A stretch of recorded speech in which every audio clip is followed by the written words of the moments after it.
Welcome to the highlights channel of the Ranveer Show. Quick fire, heavy information clips available for you now. Make sure you subscribe. Make sure you like this video and enjoy it. Hinduism describes the being as having three parts: a sthula sharir, a sukshma sharir, and a karan sharir. So that's basically your physical body, your astral body, and your causal body. Yes. What we know of each other and of regular life is that we see each other's physical bodies. I would like you to explain, according to Tantra, what an astral body and a causal body is, because it's a great entry point into this world of higher beings. Right. So, we exist in the physical body, but our astral bodies are also active at any given point. Active means we are functioning both through the astral body as well as the physical body. Like in the movie Doctor Strange, they show him kind of getting out of his body. That would be a version of astral body. So getting out is one, when you are taking the astral body out of your physical. But I am saying that even now, at this very moment, when you are interacting with the world, your astral body is also interacting. Why? That's because, very simply to understand, the physical body governs your physical existence. Okay, so astral body contains to bring it down to the basic ideas. So your emotional life, what you are, okay, you're emotionally, you feel happy, you feel sad, somebody you like, you dislike, all that processing is done in your astral body. It's your physical body does not do that. I also once read that the astral body is responsible for illness as well. If something's going wrong in the astral body, then it manifests as illness in the physical body. Yes, and so illness can manifest in physical also and astral also, but okay. Yes, astral also, definitely. So very often, in fact, illnesses, there is some manifestation in the astral. First it'll come and then it'll come to the physical. I think, can you dive a little bit deeper into the word astral in the first place? Yeah, so astral, loosely what the astral, I think the West understands by the term astral is something more than the physical plane, something above the physical plane, something more subtle than the physical. The only difference between that world and this world is we use the Sanskrit term sukshma. Sukshma means subtle. It's more subtle. Ours is gross. We have a physical body there. Okay. So in the astral world, you do not have this physical body, but you have an image of the physical body. Like the image would look just like our faces. Almost. Same.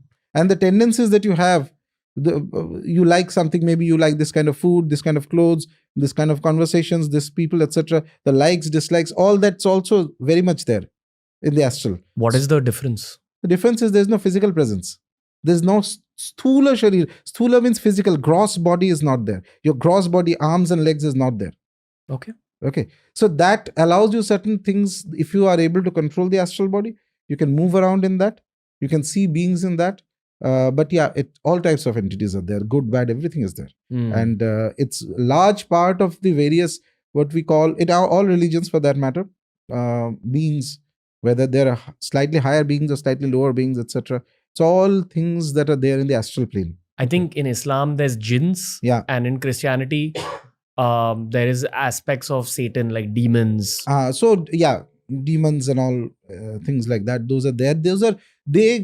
So the astral is also a wide term for, there are subtle layers inside the astral also. It's not about one uniform thing, because obviously a slightly higher kind of entity. Okay, for example, let's come to our terms that we use in our scriptures. Okay, so say a being which is like a Gandharva. Gandharva is one of those beings who remain in those higher astral realms. Okay, who are excellent repositories of knowledge, any topic. Okay, and they're very good singers also. Okay, tremendous. Then there are something known as Kinnaras. Kinnaras are fascinating dancers. They're the best of the dancers. And once in a while, in fact, one of those beings, when they incarnate on earth, they'll end up being absolutely stunningly powerful in that domain. We'll come back to this, because these are other topics. So yeah, I still just want to dive a little bit deeper into this constitution of the body. So these constitution of the body. So basically, there is the sthula sharira, which is this. Integrated with it, it's not, for most people it's integrated, is your emotional body. Look at it that way. Emotional body is your portal to the astral world. Okay, whatever emotions you feel, good, bad, etc., how you develop that. A lot of upasana, sadhana, when you're doing worship of a deity, you're trying to develop the emotional body. Okay, so that it becomes more steady. It has the capacity to take the energy of the deity. So this is what the astral realm is, and astral realm contains in the outside world higher beings and lower beings also, what we call bhoot, pret, pishach, things like that, negative entities and all that. They also inhabit the astral worlds. Okay, these things. In a way, in very, if I kind of dumb things down into a statement, the whole idea of heaven and hell, naraka and swarga that we have, is all in the astral domain. Everything, the higher realms of astral or lower realms of astral. And it's just like the world. There are, as I said, 7 billion, 6 billion people are there. So innumerable entities are there of all kinds.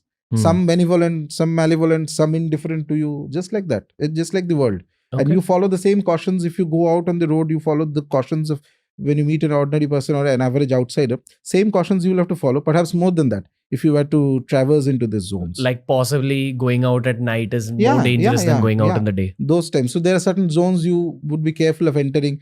And secondly, there are many things involved actually on this. So, but this is a domain you will have to pass through. You cannot bypass the astral, by the way. So if you, when you're trying to make a spiritual progress, what you're doing is your own energy, innate energy. We have a term for it. We call it Chit Shakti. Okay. It's a technical term that's used, Chit Shakti, which is the flip side of what is more popularly known as Kundalini. Okay. So basically, when your Kundalini is awakened through some practice, it is trying to pass to the realms. It's basically passing from the material realm, which is the gross world, into the astral realms. One after the other, it's going to cross. That was the video for today. Make sure you hit like, subscribe to this channel, and share this video with your friends. TRS Clips will be back soon.